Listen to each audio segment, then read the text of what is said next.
What's up, YouTube? It's your boy Rex Righteous, and I'm back with another Flashpoint.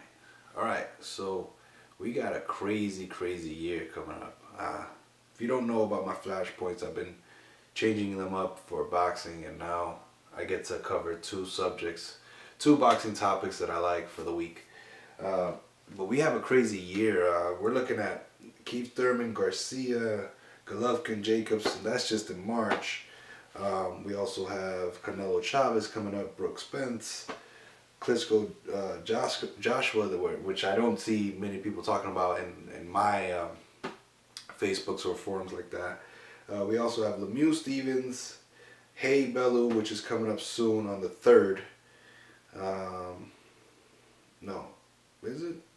No, that's next month, I'm sorry.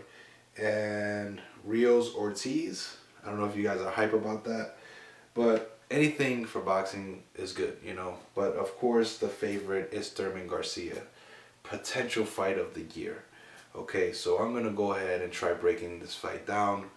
As I've told you guys before, I am no boxing expert. I am just a fan. I'm just a kid that's been watching it since I was very young. You know, I'm a little bit older than 25, and I've been watching it since I was 3. So that's my little resume. But anyway, we have a very big fight when it comes to Keith Thurman and Garcia. Okay, I really believe that these are two fighters fighting in their prime, which is probably not a surprise to you guys, but to me it feels like we don't get this a lot. I'm actually more excited for this fight than the Kovalev versus Andre Ward fight. I really love the welterweight division. I feel like that is definitely the new heavyweight division, but at the end of the day, my respect for heavyweights will always be very high, and I will always have much respect for the heavyweights because it's really hard to fight up there. That's a whole different ball game, and the respect is so crazy, you know, going back to Ali and Sonny Liston, and of course George Foreman, my favorite Holyfield, Mike Tyson, guys like that. But going back to Keith Thurman and Garcia, this is definitely the future of the division. 2 titles up for grabs, the WBA and the WBC title, which is both Floyd Mayweather's leftovers. So of course they are the future. If Floyd Mayweather doesn't return, or if no one comes and starts knocking each other out, like if Manny Pacquiao just goes on a tear, I don't know. I don't think that could happen. But at the same time, you know, Manny is not in that kind of mind frame. So you get what I'm saying. There's no train that's gonna come and derail this right now. This is the future. Keith Thurman and Garcia. Okay. Very hard fight to break down. Very hard. Why? Because when you see them training, they don't look any different. They look like the same. The same type of trainings they always do. I'm pretty sure that they're not going to give out all the details. There's a lot of coverage on both fighters, and it's kind of bugged out. Like this is a very, very big time fight. I will put it up there. I really feel like it's going to be fight of the year. We had Leo Santa Cruz versus Frampton, and I also believe that Leo either won the last fight or was very close to winning it. And look what happened. He won this past fight that happened in January and won it decisively. So that is probably going to be out the window for fight of the year. But there's a lot of fights going on this year besides what I named to you. Of course, they're not key matchups like these guys that are 50-50 and very hard to call. But like I said, this fight is up there. Okay, so my breakdown of the fight is that I think Garcia has the leverage. Now, if we're looking at stats and things like that, we have to think about how much punch rate is being put out by Keith Thurman and by Garcia. Garcia is the type of person to hold his punches. He likes to make sure he gets inside. That's his whole game. He's not about cutting the ring off, but he will try to get inside. He's a big time counter puncher and he's a big puncher. So he doesn't really jab too much. He's a very subtle fighter, very calm, and has a good chin. If we're talking about Keith Thurman, he also has a good chin. He's very tough, kind of squirrely a little bit. He moves around a little bit. You kind of don't know what he's going to do every fight. But before, he was kind of a knockout artist. Now he's more of a lengthy, harder hitting sort of a Mayweather, but not as much defensive skills and not as elusive. He can get tagged, he can get hit. He's touchable, and Mayweather, is a little bit different. It's you can hit Mayweather, but the thing is, you don't know exactly what's happening to him in his head because he's a very psychological type of fighter. He thinks outside the box, and he's always not showing too much. So when he gets hit, you basically don't know if you're hurting him. With Keith Thurman, you can hurt him, and you can keep fighting and keep hitting him, and he's gonna brawl with you. He's not gonna escape, and he doesn't know the tricks that Floyd does. So, those are my stats. To be honest with you, I feel like Garcia is the better connector when it comes to hitting and just being able to get out of the combination. He's very much going for up top, but he really aims at your body, at just your lower body. Danny is more, he's trying to bully you, but not make you think that he's bullying him. He's just trying to catch you off guard. He's waiting for that perfect time. He's a time management guy. And every now and then he tries to win rounds, but I really feel like he's a patient guy, and he's really underrated. When he just steps forward at you, he's coming at you. People just underrate his power, and they underrate his counterpunching. His angles are crazy. But at the same time, Keith is very fast. So if he uses his speed, if Keith uses his speed, I really feel like this is going to be an awesome fight. If Keith uses his speed, he comes in not expecting to get into a war, and he's just feeling like, you know what, I'm gonna dominate this fight. I'm gonna be the ring general in this fight, and I'm gonna show him who's the real champion in this fight. Okay, so if he can do that, and he comes in with the right mindset, uses his speed and his footwork, it can piss Danny off. But I don't know if that's enough to take away the title from a champion. These are two champions. So we need to put all the Al Heyman and judges and referee stuff out the window. Let's get all that stuff out the window, because at the end of the day, these two guys are champions. They've never been beaten. And as you've seen, if you haven't seen in the workouts, Keith Thurman's been saying to all these YouTubers and stuff like that, he's not afraid to lose his O. Danny is coming to fight, so it's going to be a very, very, very extremely tough fight for both fighters. It's going to be on CBS, so there's no excuses. You will be able to watch the fight. I'm pretty sure that there'll be little special things on Twitter and stuff like that. You probably won't be able to watch it on Twitter, but PBC and CBS and Showtime and all these guys, they've been able to promote the fight really well. So you won't miss out. And you'll know everything that's going on. It's a very big fight. One of the biggest fights in a while that is not on pay-per-view. And we've been waiting for it for a while. It's a very, very, very big fight. So you guys let me know. What is it that you guys think of this fight? It's a very important fight for the welterweight division. There could be some climax to it. There could be a part where we don't know if there's going to be a part 2. These guys might be perfectly matched for each other. I mean, Danny has power in those right hands, but what if Keith catches him off guard? He knocks him down for the first time in his career. They were in the amateurs and the Golden Gloves and stuff like that. They didn't get, I'm not sure if they fought each other, but they knew each other, they heard of each other, and Angel has been talking some crap and stuff like that. So Very intriguing fight. I really hope it does come down to a second fight. But at the same time, there are some people that are lined up to fight these guys that do deserve it. But at the end of the day, we will find out in just a couple days. Literally, what is it? It's Wednesday now. Actually, it's Thursday right now. Friday, Saturday, 2 days. It's over. So, what are you guys feeling? Let me know how you feel like this fight is gonna go down, and who do you got? Who do you have in the fight? And is it gonna be a close fight or is it gonna be dominating? So, hit me up. You already know. I'm gonna move on to the next subject. All right, so I'm gonna segue into Andre Ward in the news.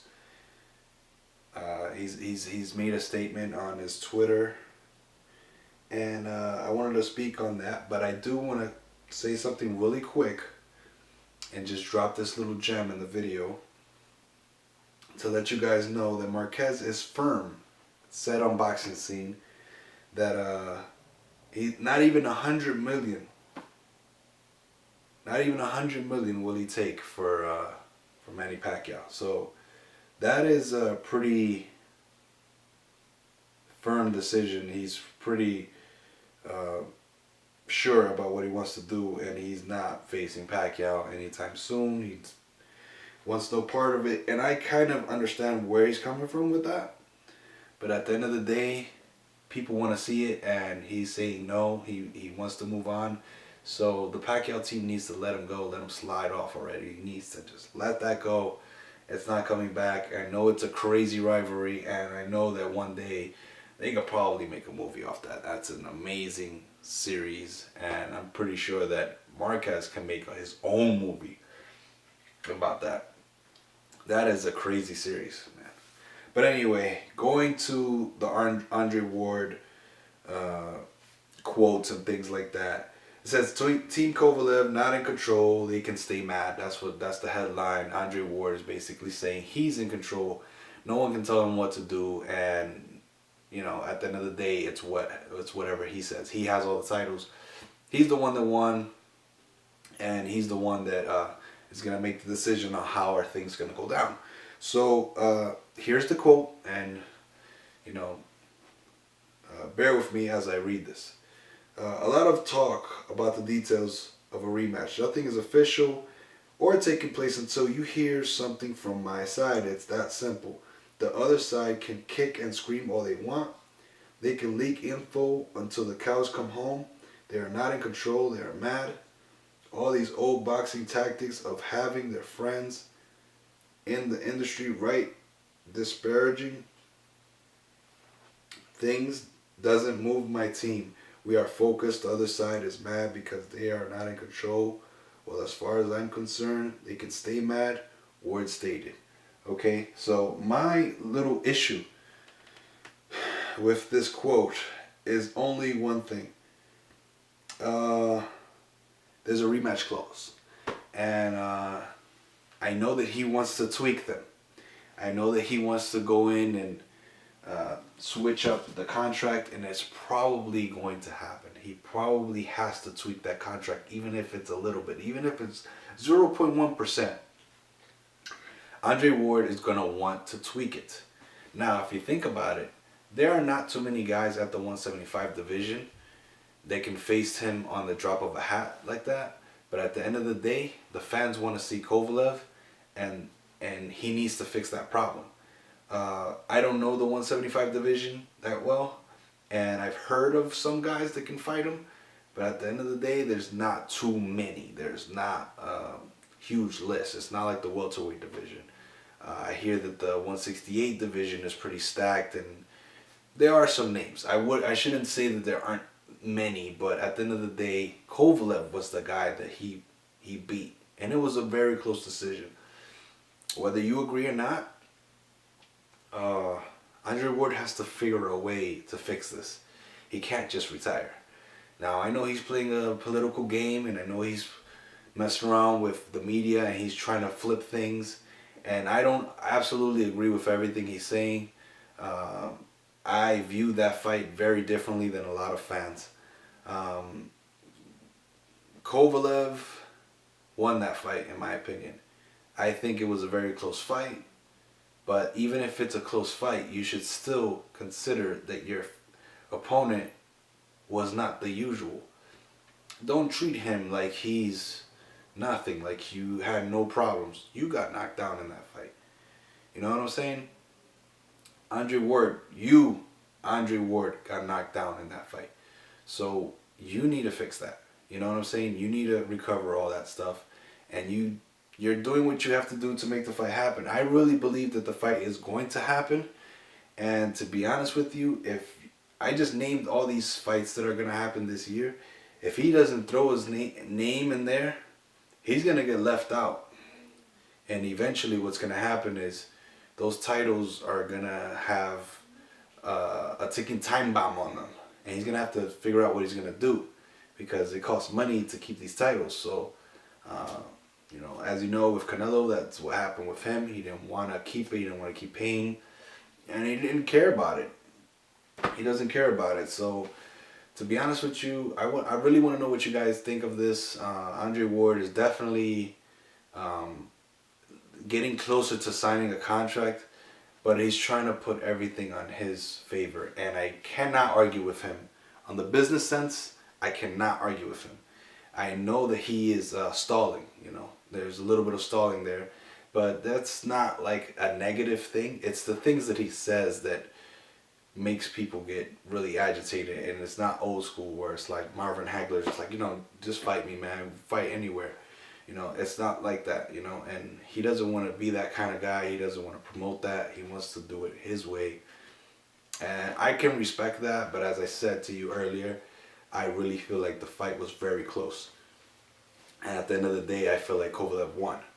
So I have no hesitation on that because of the way that fight, I could break it down. But as I said, I would like to know what you guys think because I want to know what my subscribers think. I want to know what my friends think, my viewers think before I even start going off about how I feel about that fight. But I've already said that in past videos, how I thought it went down. I scored it. It was a huge margin. And to be honest with you, I would like to see what happens in the next fight because if Ward is really who he says he is, he's got all those titles, he's not going back down to 168. So Ward fans, I understand where you're coming from. He is the champ right now. He is the champ. There's no disputing that. He did win. There's no disputing that. But he's not going back to 168. I've heard of him saying that he would love to go to heavyweight in the past. He said that. Cool. All good. But he has to figure out what he's going to do with Kovalev. Even if you believe that Ward won, the fight was very close. So to not have a definitive answer and to say that the only way we can fix this is by going to the contracts and this and that, that's not something that should be in the media, in my opinion. When Mayweather beat Maidana and they said it was very close, and even Maidana said to everybody, he said to the whole media, I already beat him. I beat him. No problem. Mayweather's like, yo, we're going to have something figured out. We're gonna make it happen. It's not just a sign of power, it's reality, man. And that's the thing that gets me agitated with the Andre Ward team. I know exactly what they're doing and it's all perfectly fine. But at the end of the day, we want those contracts signed. I'm talking from the fans' perspective. We want to see that fight already. So whether you agree with Ward or you agree with Kovalev or you agree with the ref or you agree with this YouTuber or you agree with this journalist or whoever it is, or this boxer, or whoever it is, we all want to see part 2. Wouldn't you agree? Alright, well, I'm going to end it there. It was awesome talking to you guys, and like I said, comment, subscribe, put those notifications on because I'm going to be hitting you guys up every now and then as much as possible as I can because, you know, my schedule is very busy, but I'm going to be doing the best that I can to pump out some more videos, and like I said before, subscribe to EDM Boxing. I'm going to be putting out some more videos out there that is more for the gyms to get behind the scenes and talk to some of these fighters and be able to get some sparring matches and get some opinions from actual trainers, people that know these things. This page is more for vlogging. It's more for me to be myself. Of course, I want to be able to interview these boxers, but it's more about the boxers and boxing itself on ADM Boxing. So go and subscribe there. Go and check it out. See what it's like. See what you think about it, and maybe you might like it. There might be some stories that you might want to post on your Facebook or share to your friends. So that's all I got to say. I hope you guys enjoy the fights, enjoy the weekend, and like I said, I want to hear what you guys got to think. Come back to this video. Let me know what you guys think. All right, man. Peace.